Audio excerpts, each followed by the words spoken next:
as you can see your breath out here in the lake of fact, breaking tables like it's poetry. Where else would you rather be? Pinto, Ron, Elvis, and the lay poncho.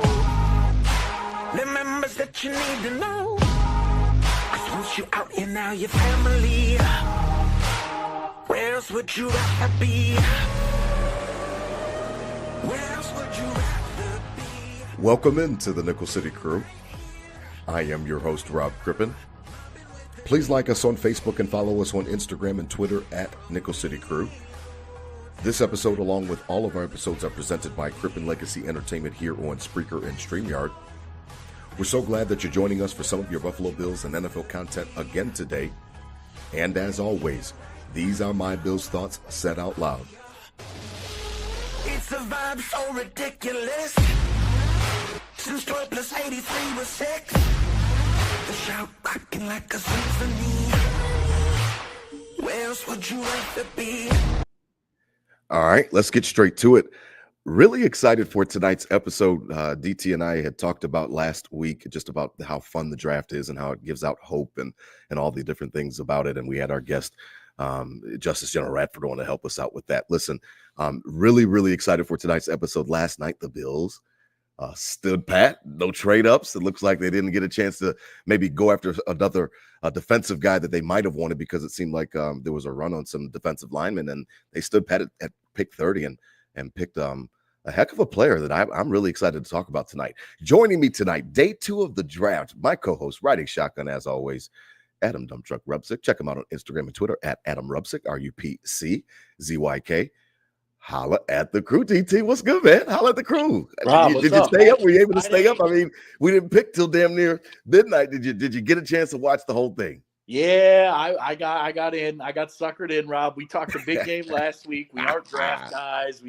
Whoever we get, we'll make fit. It is what it is, and found myself kind of caught up in it, So it was like pick 8, I think, and it was like 9:30, and I was like, no shot, I'm making it to 30. No shot, I'm making it to 30. And then it kind of sped up. You had that trade. I wanted to see what Pittsburgh did with Shadur Sanders. Then the Giants trade up and get Jackson Dart, and so I was like, well, I'm at 25. Might as well stay till 30.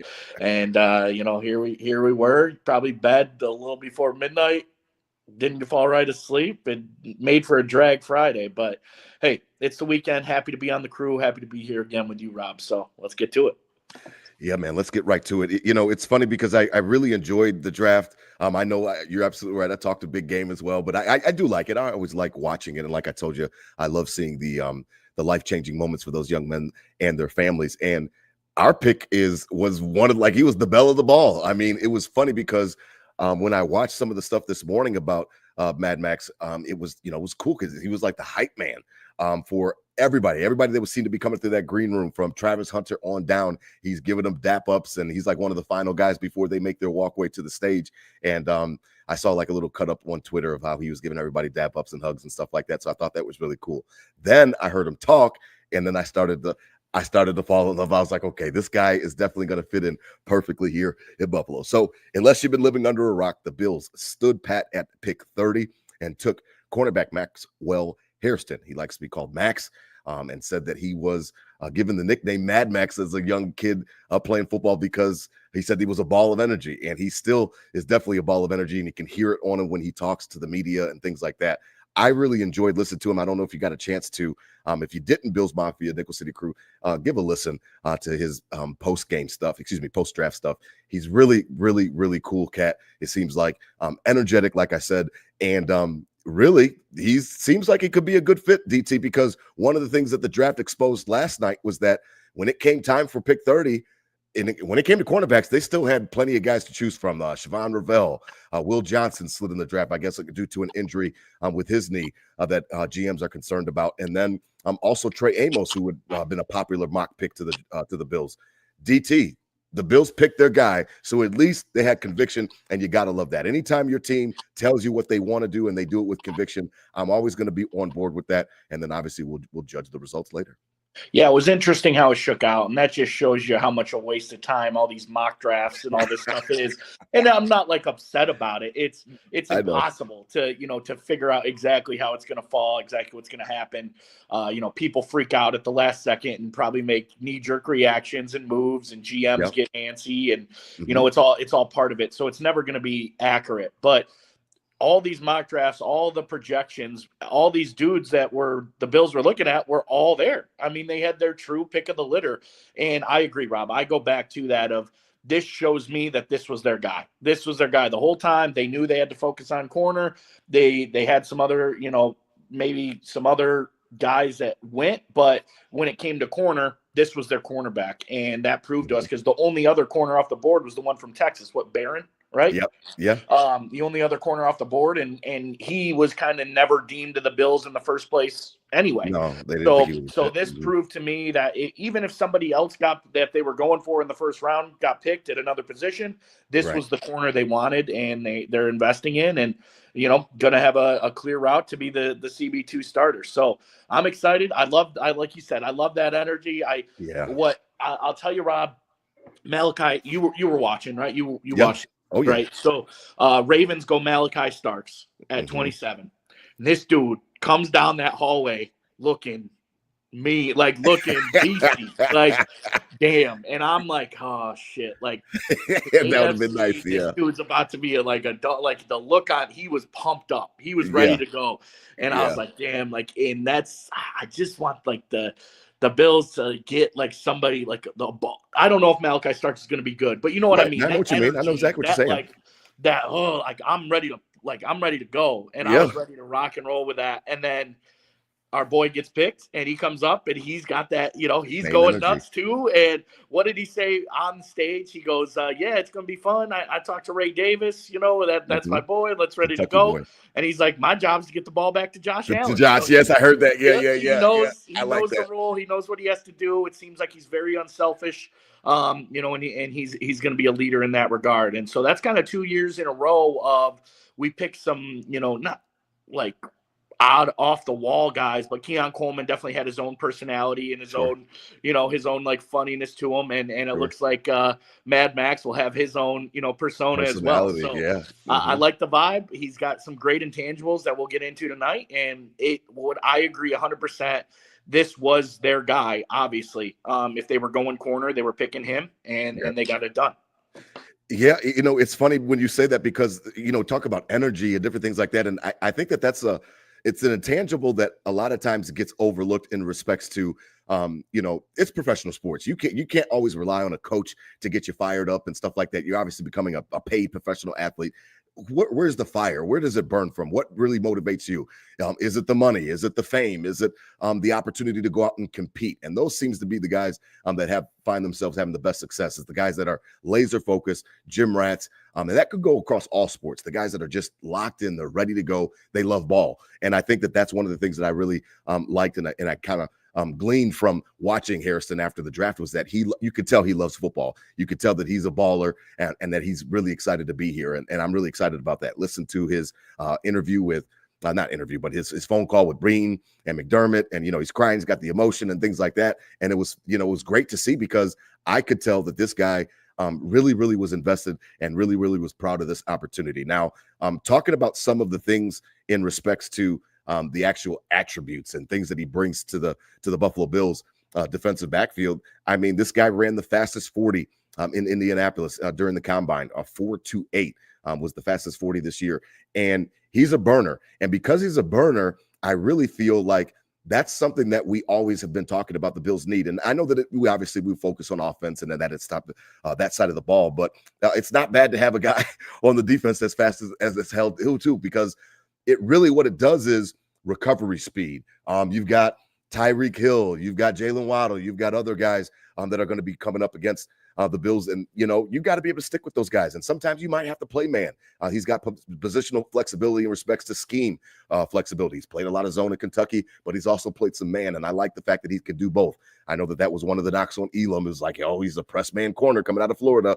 He's going to have to adjust his zone. This kid doesn't seem like he's going to have to adjust his zone because he's played a bulk of it at Kentucky. And I just like the fact of when I watch his highlights and stuff like that, the way that he reacts to the ball. It seems like he's in his playbook.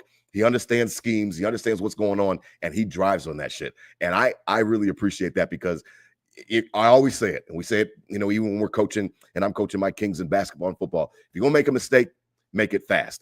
Don't be hesitant, because when you're doing it hesitant, then we can all get messed up. If you're going to do something, do it fast, and then we'll coach you up on the technical aspects of it afterwards if you make a mistake. And this guy, he plays fast. And I mean, it's not just fast track speed. He plays fast on that football field.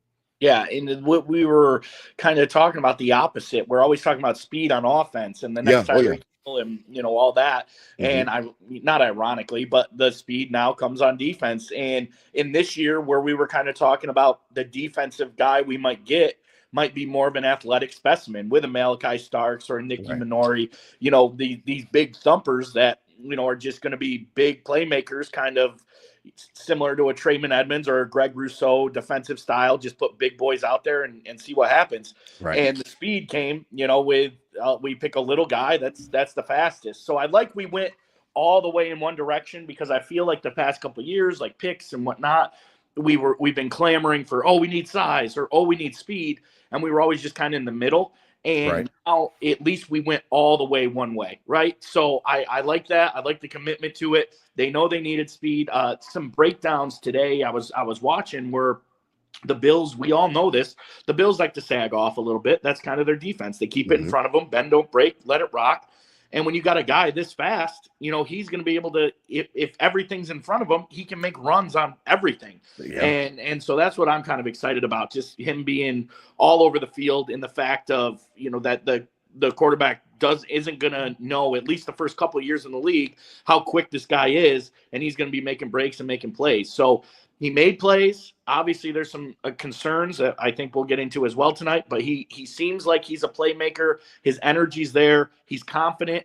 And guys don't act like that and talk like that on like the stage and stuff last night if they don't think they're good. And so I think he thinks he's good, and I love that. I love that. He thinks he's a playmaker. He thinks he deserves to be a first-round pick, and I love that confidence going in. He's not the biggest guy, but he knows he's the fastest, and he's not afraid to run up and make hits and plays. So I like the playmaking potential of us going all in one direction. We didn't, we either go the big dude that's going to be the thumper, or go the speed guy, and we did the speediest guy. So I'm okay with it. Yeah, and when you talk about it, and I know we alluded to it, and we don't want to be wet blanket, we'll analyze it. He is on a little bit of a smaller side, and even Brandon Beane last night even talked about it in the post draft, and talked about he can kind of get big boyed out there sometimes and things like that, and talked about how they're just going to get him in the weight room and stuff like that, and try with Okeechobee and yeah. No, we got to keep away from McGuire and Sosa, but I mean, it's funny because he is a little bit smaller, and I guess one of the knocks on him coming out of the draft was that run support. The Bills like run support, and they like their corners to tackle and stuff like that. I remember back to Trey White. Trey White wasn't the biggest dude, and he wasn't the most fiercest run tackling cornerback on the outside edge. They used to talk the same shit about Stephon Gilmore, who I had a close look up down here in Charlotte because he was down in Rock Hill. Listen, man, you can coach those guys to stick their nose and stuff like that, as long as they're not scared to hit or something like that. They're always worried about protecting their body and stuff like that, and they're timid. I'm not too worried about the fact that he's a little bit on the smaller side. You can teach him to get his nose in there. You could definitely get him that Ad Pro weight room, multi-million-dollar facility. He can lift some weights and put on a little bit of weight. I'm not worried about it. 5'11", they say about 195 pounds or something like that, or 183 pounds. So listen, get him in the weight room. Maybe you can put on maybe 5 pounds or something like that of good muscle during the actual offseason, and then just let him roll, man. Don't take away his speed. Don't try to take it. Listen, I don't need a tackling cornerback. I need somebody that's going to break on balls, like you said, and I'll worry about the tackling stuff when it's a major problem. And it looked like, I mean, from the clips and stuff and I looked a little bit, this week on him, just because he was the fastest guy, and I was like, but it really wasn't a thought that we would get him. I thought he was projected in that like mid-second round, and maybe on the second round we come around and get him, but we get him where we do. So, but in the clips and last night when I should have been sleeping and I'm watching, these highlights, it looks like he gets up in it, like he's not afraid to get up and make the plays. Like he's confident enough to get up there and do it. It's just, he was a little small and got kind of, shrugged off a few times. It's not that it looks like he's willing to go up there and put his nose in it. It just sometimes I think he just ran up on somebody that he was overmatched with and kind of got shrugged off, or with a blocker or whatever the case. Right. But from the film, it looks like he's eager to get up and put the hits on people. Yeah, and I mean, I think that's exactly what, Bean was kind of alluding to. When he says big boy, we know what that means. He's a little light in the ass, and that's okay. He's a corner. But like I said, I want his cover skills to be good. Those are the things that I'm worried about. And I just, everything that I saw looks like it's aces. I mean, it looks like he covers well. I saw this one play where he recovers on Isaiah Bond, one of the fastest guys in college football last year. And, he recovers on it and swats it away when it was in the end zone. And I like that play. And then obviously I saw the one highlights where he's got 2 pick sixes in the same game. And I'm like, yes, that's what I like. He's driving on the ball, reading the quarterback's eyes. And that's what you're going to be doing in the zone scheme anyway, is reading the quarterback's eyes, like you said, finding a way to read the coverage and figure out exactly what's going on with the scheme and just drive, man. You see that quarterback commit, just drive on that damn ball. And nothing helps better than 4.28 speed like that. You're going to get there in a hurry. That makes up for so much, that the footwork, the intangibles, the technique, you could blow a whole assignment. And if you're way faster than the receiver, you just run back up on him and make a play. So I agree. I think, we're not going to ask him to be blitzing and come down and make tackles every play. We're going to be using that speed to be a weapon in that defensive backfield. I think there's going to be a lot of hidden coverages, a lot of disguised coverage looks. So it looks like this dude's one way, and then he's quickly back before the quarterback even moves his head. He's back to, another side. And I think that's a big weapon in itself. If it's successful. But, he only played 5 games last year. He played a full season the year before and only 5 games a year, last year because of injuries, because he was coming up and kind of getting popped. But last year, Xavier Worthy comes in and he's the fastest in the draft, and he's small, and Bills fans kind of justify, like, we didn't want him anyway because he's so small. He's just going to get thrown around the field. And what did the Chiefs do? They plan to get him in open spaces where he is efficient. And I think the Bills will do the same thing. The Bills aren't going to game plan to get him in a situation where he's got to press somebody on the boundary by himself or come up and make a tackle by himself. I think they're game plan the defense where he's able to kind of, sprint around and be fluent back there. And then if he's got to come up and make a play, he can fly down and do it. So I have the same confidence as the Chiefs did with Xavier Worthy, with not letting him get pushed around in the league where he's undersized. I hope the Bills can do that defensively and game plan for this guy to be most efficient and not have to, if he's going to get pushed around, don't get him in situations where he's going to get pushed around.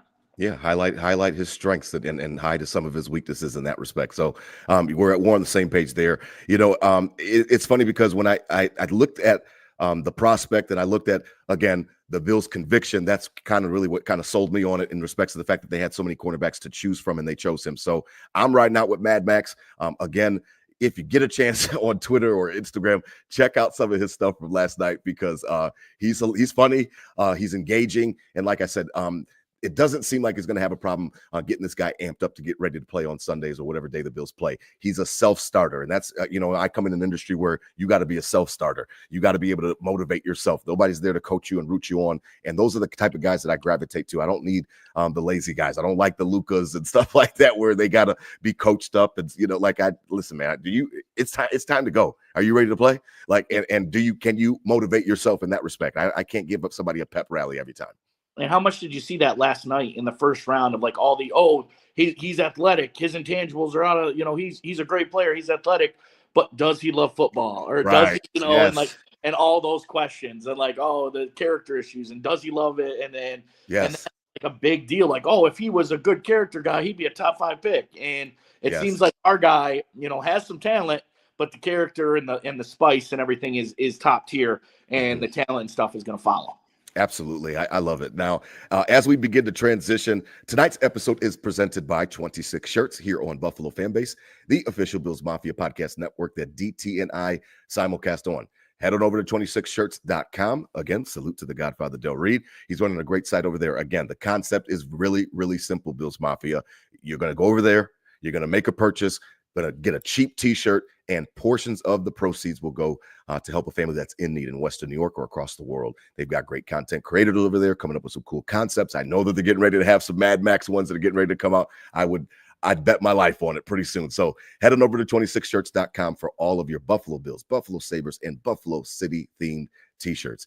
DT, as we transition, and it's funny because Mama Monday, you saw her showing us some love just now, and we were talking earlier this week, and you already know from last year's season 4 season finale what she was looking for. She's looking for that defensive tackle, one tech, and we were going messaging on Twitter earlier this week, and she's like, Rob, am I going to get it? Am I going to get it? And I was like, I think you might. Now, she was talking specifically about round 1, and I was like, I think there's a good chance.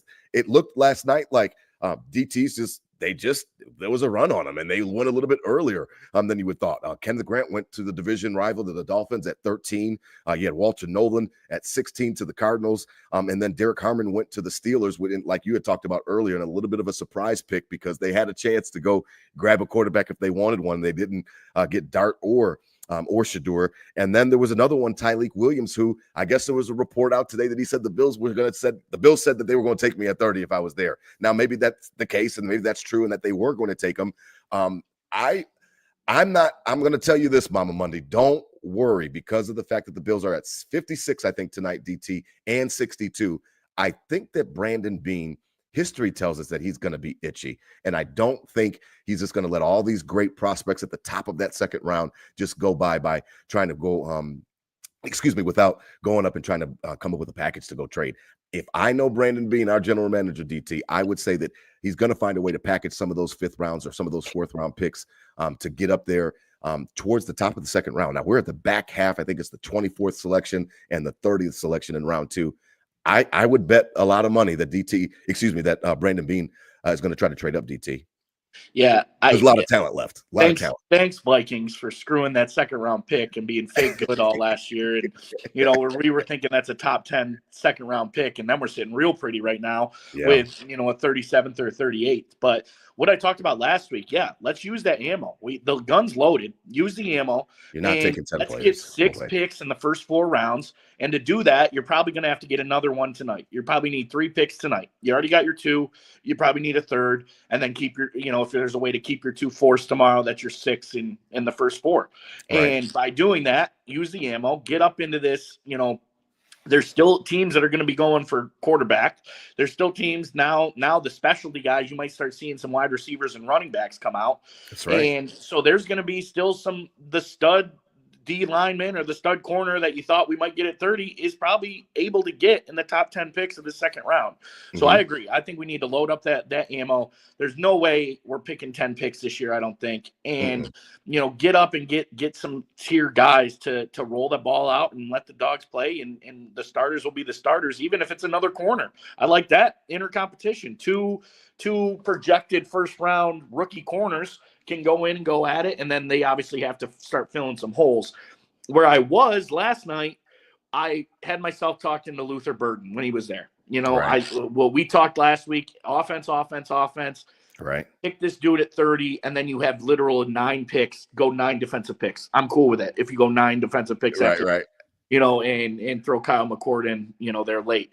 But the way I think it's there for him to move up with teams that aren't, we were skittish with 22 to 30. They could have taken some defensive stars, and these dudes don't have the draft capital to get up. So I think Brandon can get up in the top 10 of this second round, get that 6 picks in the first 4 rounds, have 3 picks tonight. And, if we have 4 picks in the first 3 rounds, we don't have a third rounder. Correct. That's what I'm saying. So move those around to move up a little tonight and gain a pick. And get into the third round somehow. Yeah. And then 4 in the first 3, you're probably, or 4 in the first 4, you're looking, you got to have 2 starters out of that, I would think. So there's guys there. I'm excited to see what he does, but I agree. I think there's too much meat out there. He's not going to let everybody else eat before he can get in and get a piece. And I like they do it. Not a lot of other teams do. You look at the Minnesota Vikings yesterday, who have like 3 picks in the whole draft. Right. 4. There's a lot of candidates that they can come up to, and hey, I'll give you a couple picks at the end of the draft to kind of fill it up. Let me get up in this top 10. I mean, who knows what I was talking mad shit about Cleveland last night on the fact they could have got Abdul Carter or Travis Hunter. But I mean, really looking at it now, what they got next year. They got a quarterback's ransom. Yep. And then next year's first. Yeah, that's what I mean. And they got 2 picks in the first 3 picks tonight. Yeah, I know. So it's there. I'm cool with it. We had our little small guy. Now maybe go get a big physical guy. I don't know. Maybe Luther Burden's still there in 5-6 picks. Go up and get him too. So love it. Listen to you. I still, until he's gone, I'm screaming for him. Okay, I got you. Well, like I said, to address you, Mama Monday, again, you know we love you, the mama here at the crew. I would say keep your eye on Darius Alexander. I would say keep your eye on Shamar Turner from Texas A&M. Listen, there are some one techs out there, Mama Monday, but you may not see that guy drafted until the 3rd round or possibly tomorrow on rounds 4 through 7. So just hold on tight because as DT was saying, lots of meat on the bone. And I like that you use that because that dude, Mike Green, is still sitting out there. You got Nick M. Warry still out there. I mean, there are some ballers out there. Now, I'm not so sure about the double cornerback thing. I know Ravel's still out there and some other guys. Trey Amos is still out there. Listen, I don't know. You brought Trey White back the other day, which shout out again to Trey White. We love him. One of my favorite Buffalo Bills. And you've got Dane Jackson. They are insurance policies for if this kid, Mad Max, can't come in and be ready to play right away. Now, obviously, we'd love for him to come in camp. He's making, plays on the ball, knocking passes down, getting a beat on Josh. We'd love to see that. And he gets in and takes a stranglehold of that position. But remember, he's a rookie, Nickel City Crew, Bills Mafia. So just let's give him a little bit of grace. Don't put too much pressure on him in that respect. That's what you have Trey White for. That's what you have Dane Jackson for. Those 2 veterans know the system. They can come in here. They know exactly what McDermott is looking for. And then if this kid's got to ramp up a little bit, he's got a little bit of that runway. So I expect him to compete for that outside corner position, obviously outside opposite of Benford. But just don't be surprised if they kind of ease him into it and you don't see him maybe week 1 as the starter. I would just still leave the back door open for that. Now, as we transition tonight, DT, what are some of the things that you're looking for besides wide receiver? You already know that I want a wide receiver. I was looking at Trey Harris, like some guy in my office today was like, "Yo, check out Trey Harris," and then all of a sudden I'm on YouTube and I'm like, "Oh, I forgot. I didn't even know that was Jackson Dart's number 1 guy."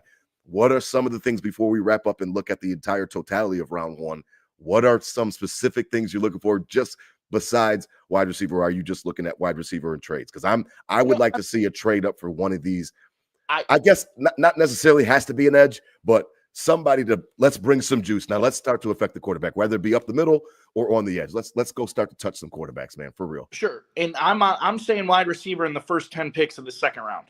That's where I'm at. Okay. If it's past that, whatever, let's ride late. Then I'd like to see a stack on the D-line. With the rotation base that we play all the time with rotational guys, I think it's going to be one of those things where, I keep saying this, but it's roll the ball out, let the dogs rise up, and let the players play. I think, as I spoke a couple weeks on, they're high on Dwayne Carter. Yes. Even though he wasn't getting jerseys at the end of the year. But he wasn't. I feel like they would have done a lot more. Well, I guess they did sign 2 guys in the offseason for the defensive line, but one of them knowing he was going to be suspended. So I feel like they would have done a little more if they weren't all in on Dwayne Carter. So I like that confidence they have in him. So it's not as desperate. But I'd like, if we can't get a receiver in the first 10 picks of this 2nd round, I'd like to see a stack, 2 picks in a row on the defensive line, edge or interior. Okay, I'm down with that. Yeah, I think that I'm starting to warm up on edge. I wasn't that warm on it, and then I started to remember about how much I'm underwhelmed by AJ Epinesa, how Joey Bosa's on a 1 year, different things like that. I think it might be a situation where it might be just prudent to go ahead and grab somebody. What's Mike Green is the Marshall dude, right? Yeah, man, and he's big, physical. I expect him to come off the board very early tonight. And what's the knock here? He's a little lazy, right? That's what we're at. Yeah, I guess. But I mean, whatever. There's always shit that they're talking about these prospects, as we found out with Shedeur and how they tore his ass up right before the draft. And as we begin to wrap up tonight, DT, round 1. Listen, I had a lot of fun like you did watching the draft, and it's always interesting because as you talked about, you alluded to at the top of the show, you have no damn clue what's going to happen. Obviously, it was a foregone conclusion that Cam Ward was going to be the number 1 pick. He was to the Tennessee Titans. They start their I guess another journey. I guess Will Levis, what do you call him? Wish-app Josh Allen. He's going to have to find a way to either beat him out or he's probably going to be a backup because it seemed like he drove his coach crazy last year. the draft started at 2. You alluded to it, and it's funny because that shit was crazy, DT. When I saw that, I was like, that's quarterback trade. Like that's the type of haul that you would get for a quarterback. So I obviously knew it was for Travis Hunter.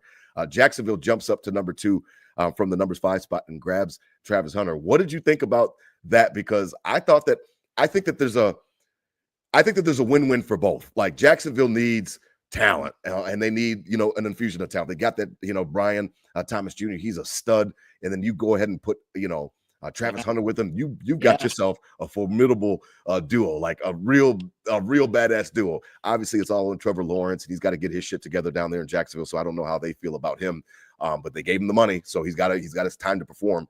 DT, what'd you think about it? Because then when you look at what Cleveland got, yes, I understand that Cleveland could have used them, but that is like, you almost can't say no to that much capital. You almost can't. And I really didn't realize it, but yeah, I 100% agree. That's way so much shit they got. Yeah, a lot of shit for him. If Travis Hunter is anything, Brian Thomas, him, Christian Kirk, Travis Etienne, Tanks Bisbee, Trevor Lawrence is capable, $200 million quarterback. He's capable. They got a roster. But I also think the Jaguars we just said wish app Josh Allen. They're kind of the wish app Jets, right? They have the roster. The past couple of years they've had it. They've just never been able to materialize and be good.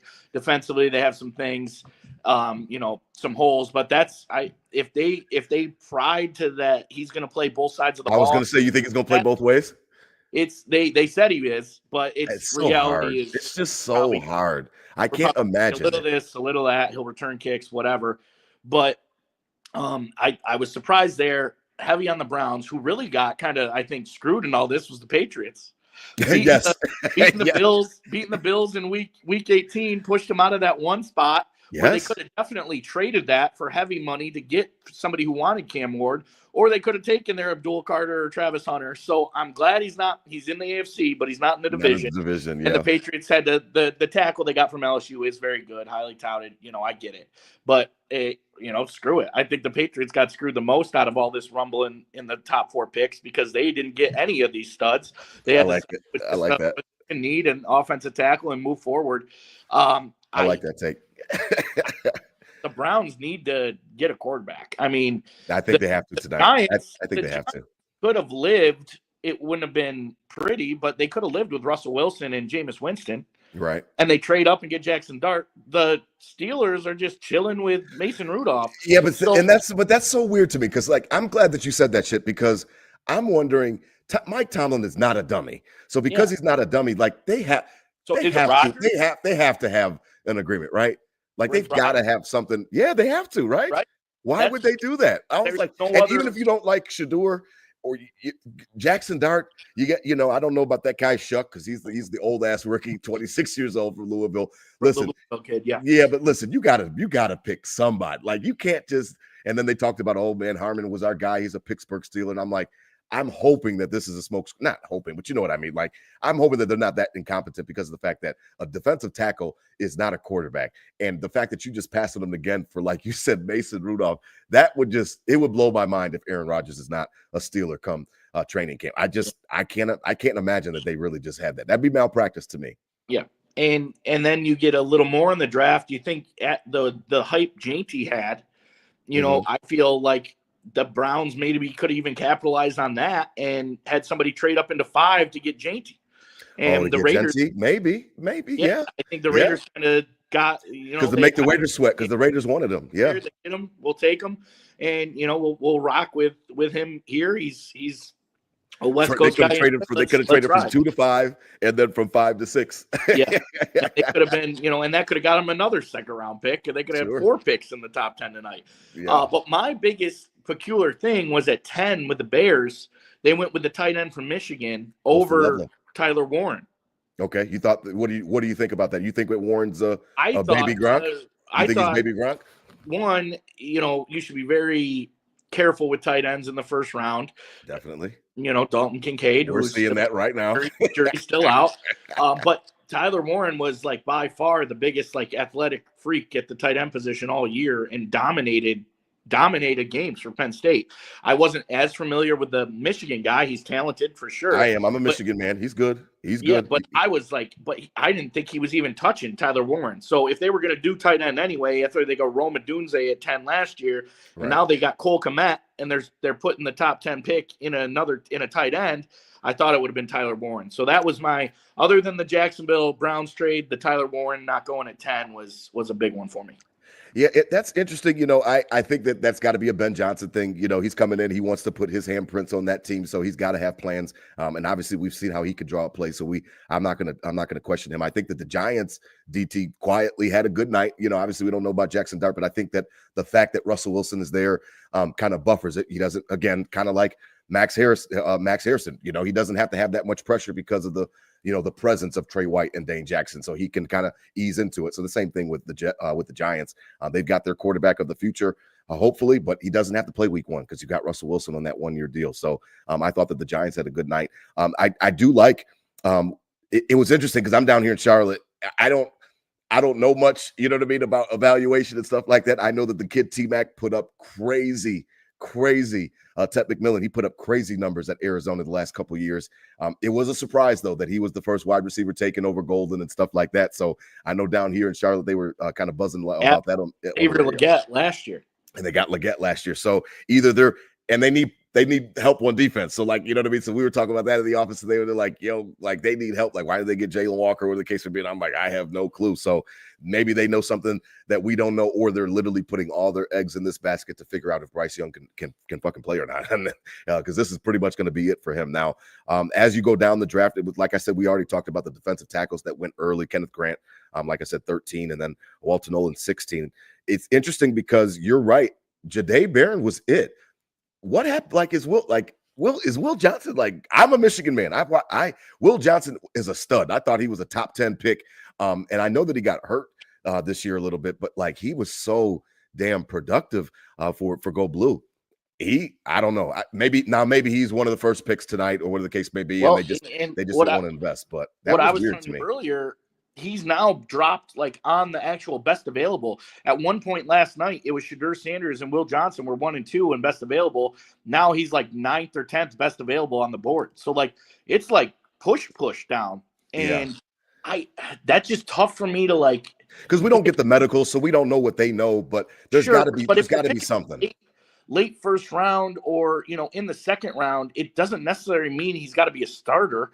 And if he does have a knee issue, what is it? If it's an ACL or like, no, I don't think it's that. I think he had some irritations last year and he missed some games for Michigan. So I don't know. I don't know if there's anything structural, but somebody is spooked. Even if it's a couple months, or even the first year, he's kind of in and out getting back. Like, you still got him next year. And if you would have had the 5th-year option if you drafted him in the first round. If at this point you're picking, like, you could afford to, a good team can pick him and doesn't need him on the field the first year, right? So is the potential for him good enough? And teams obviously aren't saying that. So only one corner. I don't know if the Bills were always focused on Hairston. I think at corner they were. Yeah. Well, they were always focused on going corner at 30. Maybe they were on the D line, and then all those guys got picked, and they're like, all right, we're moving to corner, and our guy's here, easy. But it is peculiar. We see similar things every year, but he was kind of the number one corner. He was consensus. He was a stud. He was a stud. So maybe my pick on that tonight. Maybe you see Harbaugh go with him with the Chargers, that Michigan connection, and go up. And if Asante Samuel doesn't get re-signed there, they're going to need a corner. Bring him in LA. So weird. Yeah, it was a little bit weird for me. I really didn't understand that. And like I said, I'm a Michigan man, so I followed him, and he's been a stud literally since the day he walked on campus. Now, as we begin to wrap up, the first round, I guess we're obliged, and shout out to the listeners. Over 600 people watching tonight before the draft gets kicked off in about another 20 minutes. We really appreciate you guys and your support for Nickel City Crew. Season 5. We are in season 5 now. Listen, DT, I guess we are required to give takes on Shadur Sanders. Here's my thing, and I was literally talking to Nate last night because he's a quarterback. And listen, here's one thing that I will say. I'll put my dad hat is on right now.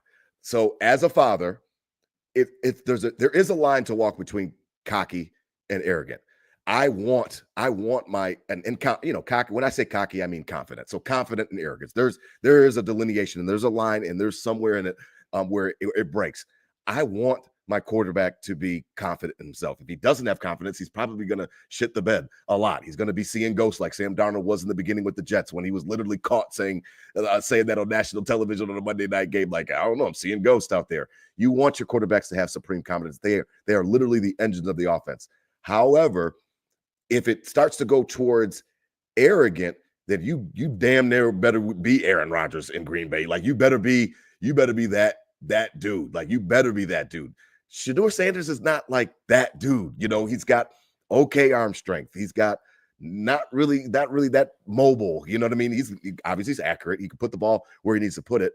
I just thought that it was so heavy last night in the draft coverage in respects to, what's wrong and people are hating on him. I'm like, listen, man, if he was good enough, then I don't think that there would be teams that would be passing on him because he was too cocky. I just don't buy. I don't buy that whole thing about. And I think that part of it to me, and I would love to disagree. I think part of it to me is Deion Sanders, and I think that and the fact that he was Colorado and he was in your face and he kind of changing the way college football was done and having film crews follow him around the entire season and stuff like that. Then he retires. Then the last week he says he's going to retire. Shedeur and Travis Hunter, and I guess like the 1991 national championship team all went crazy and like, oh, we deserve that, So I get it. Deion ruffled some feathers, but he was always like that. I don't think that him falling out of the first round was because he's cocky. I just don't buy that. I think that the most important thing is, can you fucking play? And if you can play, then they're going to find a way to get you on the team. And I just don't think that they think he's good enough. I mean, I think they kind of just said it last night. Yeah, I think it's a mix of both. Okay. I think the hype and everything made people think he was better than what he was, and he's not bad. But he's not bad. No, I think he was not Cam Ward. He wasn't close to Cam Ward. That's not reality. He's not. He's not. That was my biggest thing. Like I never thought he was bad. I think he could be a player, a first round quarterback, but he wasn't Cam Ward. Cam Ward's a beast, and he might be a problem. Another AFC quarterback, but so I was there on the fact of I don't think he was as good as the hype was, but I still think he's good enough. So right. I think it was a matter of like, do you think he rubbed people the wrong way? Because they had that report that anonymous guy came out and said worst interview ever. The NFL a little bit flexing their muscles back on this, saying you can manipulate college football, you can manipulate the media, but nobody fucks with the NFL. Okay. I can get with you on that because I know how they roll. Yeah, and this is a league this isn't a jester league. This isn't a joker league. Like this is the biggest league of anything ever, the biggest entertainment industry of anything ever. Right. We don't get played. So and serving them a little humble pie. Yep. And you're good, but you're not good enough where I'm gonna be worried if I miss you because I know you might be there on the comeback. Right. And this is a little lesson to you that the NFL don't play games. Yeah, pipe down. Okay. And so I think it's a little of both. I don't think they're just strictly staying off of him because he's too cocky. Like I agree with you. I think they're staying off him just because he's not as good as what it's hyped up for him to be. But I think he is a serviceable quarterback in the league, and I think he'll be fine, and he will get picked tonight. I don't know. Absolutely. See it. But I think it's the NFL also showing back that, hey, this is a league literally of our own. Nobody fucks with us. I like that. I can definitely see that. Like I said, serving them up a little bit of humble pie for sure. Because like you said, they weren't worried. Pittsburgh wasn't worried that they weren't going to get a chance to get him because they passed on him. So because of that, then you have to agree with that. In reality, a league that, basically says, yeah, we're going to pay you millions of dollars to come play football, but we could completely give a shit about your long-term health and life. As long as the entertainment is on the field every Sunday, that's all we care about. That's right. The first time they flex their muscles and show their teeth being I don't care. About we know what we got to do, and I think this was a little bit of that. Like, I don't care, you're Deion's kid. You're not that good. This is the NFL. Nobody gets played out here. Yeah, we'll talk to you round two. Yeah, we'll give you a call round two because I know he had that. I mean, social media, how they do. And he had a big party last night. And then people were talking, he had $100,000 chain on and stuff like that. And I'm like, some of that stuff matters, but I'm like, something like who cares? Like, it's 2025. Like, these kids like to get swagged out. Even you saw the kids last night with their outfits and stuff like that. I don't have any issue with that. And that's what I was trying to tell Nate last night. You can be confident. There's no problem being confident. Was swaggy. He has a nice look. Yeah, that coat that he had on was cool. I was, and that's what I was telling Nate. I'm like, there's no problem having your own swag. But when it comes time, to go to work, make sure that you're going to work and making sure that you're taking care of your business, because you're absolutely right. They will cut your ass in a minute, and then you'll be out there looking for something else to do. So you're absolutely right about that. Now, as we begin to wrap up tonight, I really enjoyed it tonight, DT. You pulled my card in the beginning of the episode. We talked a big game last week, but it's fun, and it is fun, and it really do enjoy it. I as a dad now, I really do enjoy watching their lives change. The one kid from the Saints pick, like, he just was crying. He must have cried the entire time that they had the camera on him and had the hat over his face or whatever. And that was really cool. I like to see those moments. And again, Mad Max seemed like he is really excited to get the Buffalo. Like we talked about, Ray Davis is a connection. So he talked about how he's going to lean on Ray to help him get integrated into Buffalo. So help him out. You guys follow him on Instagram and Twitter and stuff like that. Tell him where to go. Tell him to go to Bar Bill, stuff like that. So he's got his agenda and he can check off his list when he gets to Buff. But I'm excited about him, DT, again, because of Trey White and Dane Jackson. Not that Trey's old Trey. I understand that. But because of their presence, I'm not overly concerned if he's not starter week 1. But I do expect him to go out there and compete. I really do. Yeah, it's the only position on the team we needed a starter in. Whether that's coming from Mad Max, Trey White, Jamarcus Ingram, whoever's going to start there, or some free agent. True. It was the only position we needed a starter for. So I can't ever be mad that we picked the position we needed the most. On paper, if you name what you need the most, the position you don't have a starter in probably goes to the top of that. So Can't be mad at it. I like going back to what you're saying about the energy. He dapping everybody up that's going by. I like that. That's not like when people are like, oh, like talking about like being cocky. These dudes are about to make millions of dollars. Just at your job, you're chilling there, and somebody calls you and is like, hey, actually, we're going to promote you 47 times right now. You make $5 million next year. You're going to be hyped too. Exactly. Best of all these guys' lives. So I love the energy. I love that. And fuck all that. It's not being cocky. It's if you were just got a call that you're about to be a multimillionaire, you're going nuts as well. So and that's opposite of cocky. He's happy for his brothers. He's happy for the other draft prospects that are getting drafted. He wasn't picked till 30, and I promise you, it started with Hunter. He was dapping all of those boys up and showing them some love on their way into the stage. The UK, the Wildcats, I think we got an okay track record, right? Ray Davis, Stevie Johnson. I don't know any others really. I heard that we've got like 7 or so. All guys. Yeah, I like it, man. I do like it. Now, listen, Bills Mafia, Nickel City Crew, we appreciate you guys. Again, almost 650 people watching before the draft. Kickback tonight. Enjoy the weekend. Well, I guess we'll see what happens, DT. We'll call. We'll see next week what we come away with at the hall. We'll see how many picks we have. I will bet.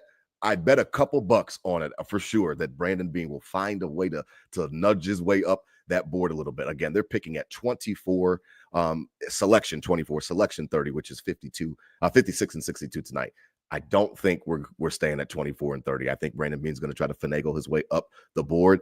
As DT said, lots of meat on the bone. Let's go get another impact player, like DT said, another potential starter, or however they do the defensive line.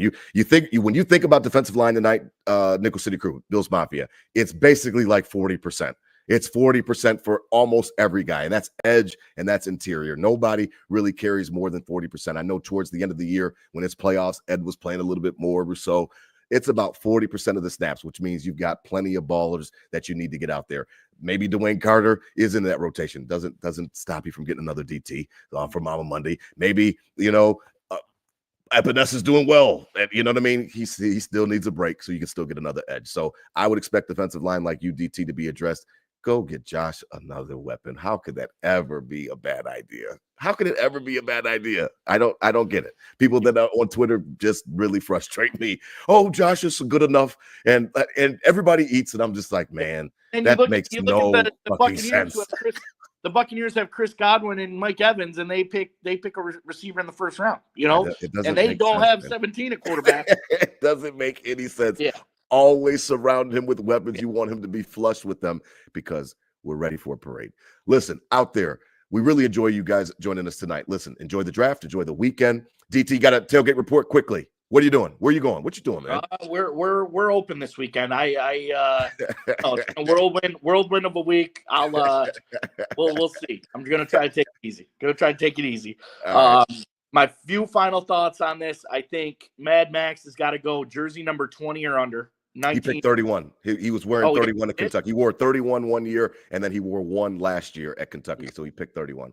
I already saw it on Twitter. Okay, 31's fine. I thought he seems more of a single-digit guy. Yeah, he wore 1 last year for Kentucky, but before that, he wore 31 for Kentucky. So I guess he went back to that. So he's on 31. I want 3 picks tonight. All right. Let's get Luther Burden. All right, no doubt. I'm with it, man. Listen, out there, spread love, not hate. These were my Bills thoughts said out loud. Hit him with a Go Bills, DT. Draft day 2 tonight. Hit him with a Go Bills, man. Go Bills. All right, Go Bills. I love it.